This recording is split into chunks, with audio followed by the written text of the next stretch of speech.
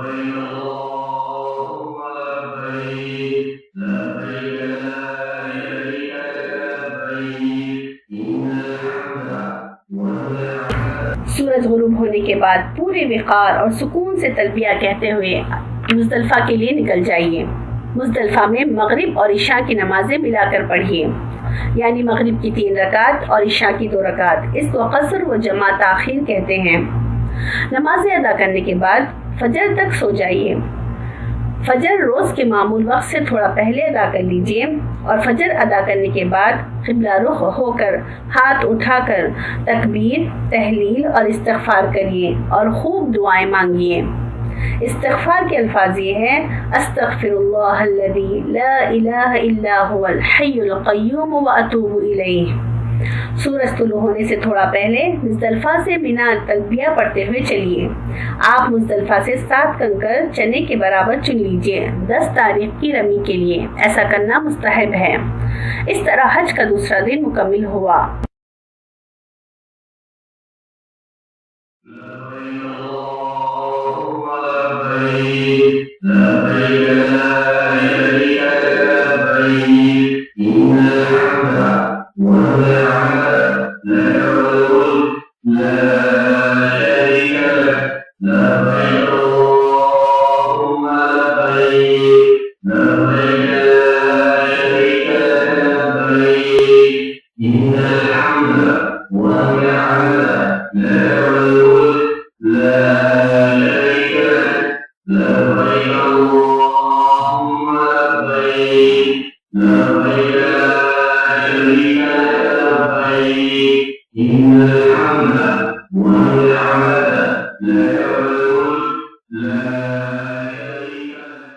ذی الحج، یہ حج کا تیسرا دن ہے اور آپ مزدلفہ میں ہیں۔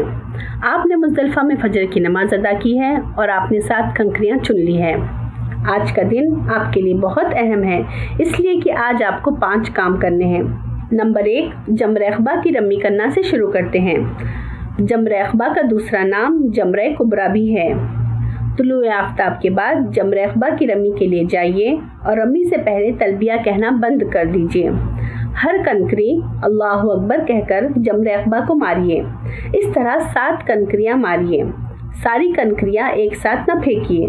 رمی کرنے کے بعد تکبیر کہنا شروع کر دیجیے۔ نمبر 2، قربانی۔ اس کے بعد قربانی کی باری ہے۔ اگر آپ نے کسی کو قربانی کے لیے مسئول بنا دیا ہے تو وہ اپنی ذمہ داری ادا کر لیں گے۔ انشاءاللہ آپ بری ذمہ ہیں۔ نمبر 3، بال منڈوانا یا بال چھوٹے کرنا۔ مرد حضرات اپنے بالوں کو منڈوا لیں، کیونکہ بال منڈوانا افضل ہے چھوٹا کروانے سے، اور عورتیں اپنے سارے بالوں کو جمع کر کے نیچے سے 1 انچ بال کاٹ لیں گی۔ اس طرح آپ کے لیے بیوی یا شوہر کے علاوہ وہ تمام چیزیں حلال ہو جاتی ہیں جو احرام کی وجہ سے حرام ہو گئی تھی۔ اسی کو تحلل اول کہتے ہیں۔ احرام کی چادریں اتار کر آپ اپنا عام لباس پہن سکتے ہیں۔ تحلل اول کے بعد سلے ہوئے کپڑے پہن کر طواف افادہ یا طواف زیارہ کے لیے مکہ چلے جائیے۔ اس طواف کو 11، 12 یا 13 ذی الحج حتیٰ کہ طواف وداع تک بھی ملتوی کیا جا سکتا ہے، لیکن جلد کرنا افضل ہے۔ طواف افادہ دوسرے طوافوں سے صرف 2 چیزوں میں مختلف ہے۔ نمبر 1، اس میں مرد حضرات رمل نہیں کریں گے۔ نمبر 2، یہ طواف میں احرام نہیں پہنا جاتا ہے۔ طواف اسی طرح کریں گے جس طرح ہم نے عمرہ کا طواف کیا تھا۔ یہ طواف حج کے ارکان میں سے ہے۔ یہ چھوٹ جانے پر حج مکمل نہیں ہوتا ہے۔ طواف مکمل ہونے کے بعد مقام ابراہیم کے پیچھے 2 رکعت نماز ادا کریں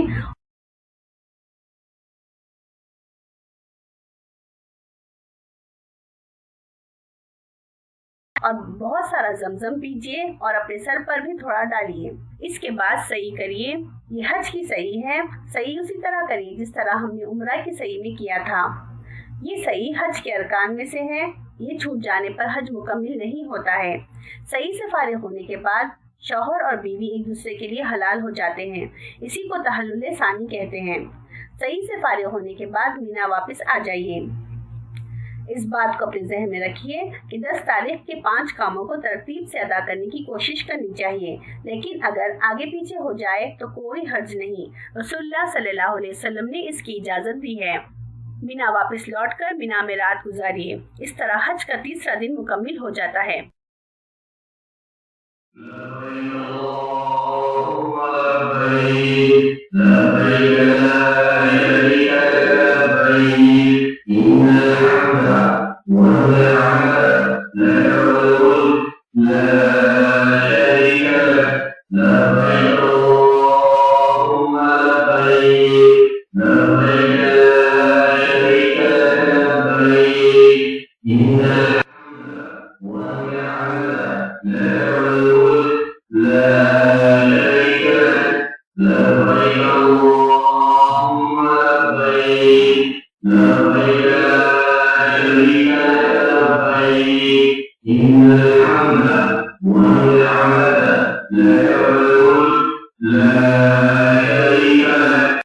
ذی الحج، یہ حج کا 4تھا دن ہے اور آپ مینا میں ہیں۔ اجر و ثواب کے اعتبار سے ایام تشریق سال کے باقی تمام دنوں سے زیادہ افضل ہیں۔ ان دنوں میں آپ کثرت سے تکبیر پڑھیے اور 5 وقتہ نمازوں کو صحیح وقت پر قصر کر کے ادا کریے۔ زوال آفتاب یعنی ظہر کے بعد آپ کو تینوں جمروں یعنی جمرہ اولا، جمرہ وسطیٰ اور جمرہ عقبہ کو ترتیب کے ساتھ کنکری مارنا ہے۔ یہ کنکریاں مارنا واجب ہے۔ یہ 3 دنوں کی کنکریاں آپ مینا سے چن سکتے ہیں۔ سب سے پہلے جمرہ اولا کو 7 کنکریاں ماریے اور پیچھے جا کر دعا کریے۔ اس کے بعد دوسرے جمرہ وسطیٰ کو کنکری ماریے اور کنکری مارنے کے بعد پیچھے جا کر دعا کریے۔ اس کے بعد تیسرے جمرہ عقبہ یا پھر جمرہ کبریٰ کو 7 کنکری ماریے اور یہاں پر دعا مت کریے۔ رمی کے لیے جائز ہے کہ بچوں، بیماروں اور بوڑھوں کے لیے کسی کو وکیل بنایا جا سکتا ہے۔ اس بات کو ذہن میں رکھیے کہ دوسروں کی طرف سے رمی کرنے والے آدمی کو پہلے اپنی رمی مکمل کرنی چاہیے، پھر دوسرے کی طرف سے رمی کرنی چاہیے۔ اس کے بعد مینا واپس چلے جائیے اور مینا جا کر رات گزاریے۔ اس طرح حج کا 4تھا دن مکمل ہوا۔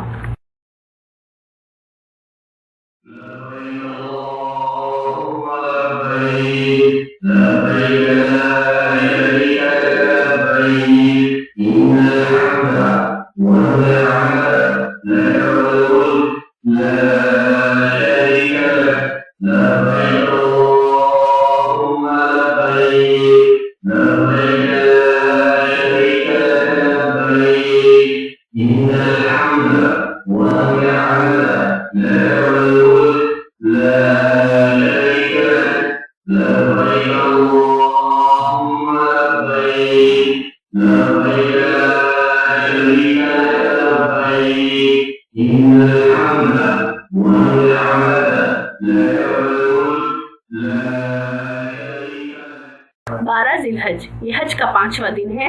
آپ مینا میں ہیں۔ زوال آفتاب یعنی ظہر کے بعد آپ کو تینوں جمرات کو یعنی جمرہ اولا کو، جمرہ وسطیٰ کو اور جمرہ عقبہ کو بترتیب کنکری مارنا ہے۔ سب سے پہلے جمرہ اولا کو 7 کنکری ماریے اور پیچھے جا کر دعا کریے۔ اس کے بعد دوسرے جمرہ یعنی جمرہ وسطیٰ کو کنکری ماریے اور پیچھے جا کر دعا کریے۔ اس کے بعد تیسرے جمرہ عقبہ کو 7 کنکری ماریے اور یہاں پر دعا مت کریے۔ آج 12 ذی الحج ہے۔ اگر آج آپ حج ختم کرنا چاہتے ہیں تو یہ آپ کے لیے جائز ہے۔ آپ کو اس کے لیے غروب آفتاب سے پہلے مینا چھوڑ دینا چاہیے۔ اگر آج آپ حج ختم کرنا چاہتے ہیں تو مکہ پہنچ کر طواف وداع ادا کر لیجئے۔ اس طرح سے حج کا 5واں دن مکمل ہوا، اور جو حضرات 13 تاریخ کو اپنا حج مکمل کرنا چاہتے ہیں انہیں چاہیے کہ 13 کی رات مینا میں گزاریں۔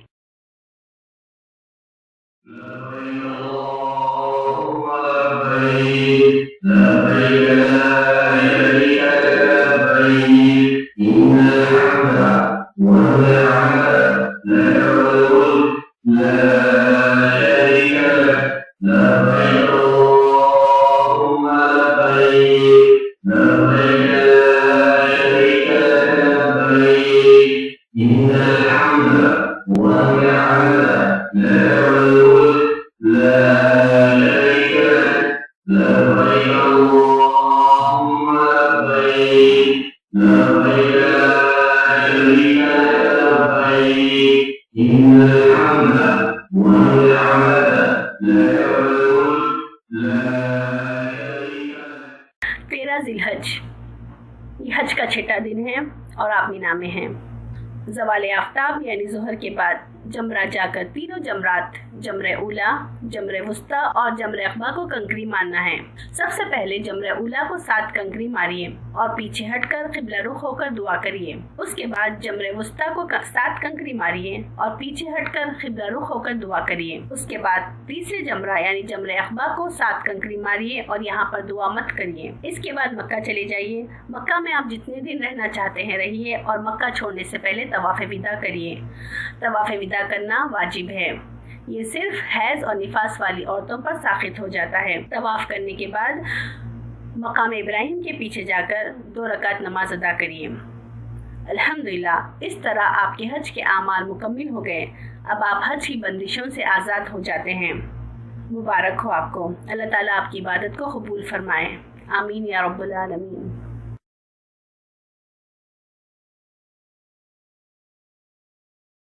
لا